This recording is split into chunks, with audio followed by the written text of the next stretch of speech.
कराची में सिंध मुस्लिम law college के शागिर्दनि पारां कराची यूनिवर्सिटी ऐं कॉलेज इंतजामिया खिलाफ एहतजाज कियो वियो। एसएम लॉ कॉलेज के शागिर्दनि एके बिरोही, फरमान लाशारी, खुशहाल लधाणी ऐं ॿियनि जी अॻवाणीअ में 14 महीना गुज़रण बावजूद एनरोलमेंट कार्ड जारी न थियण खिलाफ एहतजाज करे कॉलेज इंतजामिया खिलाफ नारेबाज़ी कई। उन मौके ते शागिर्दनि जो चवणु हो त अगस्त 2018 में एसएम लॉ कॉलेज पारां खेन LLB जे 3 सालनि वारे प्रोग्राम में दाख़िला ॾिनी वई हुई, जंहिंजी हू मुकमल फीस पिणु अदा करे चुका आहिनि ऐं इम्तिहाननि जी तारीख़ पिणु यूनिवर्सिटी पारां जारी कई वई आहे।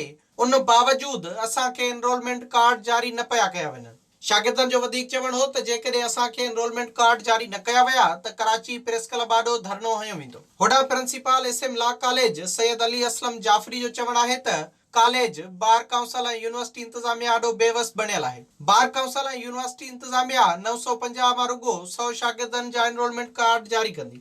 विजिट कयो अवामी आवाज़ मीडिया ग्रुप जी वेबसाइट awamiawaz.pk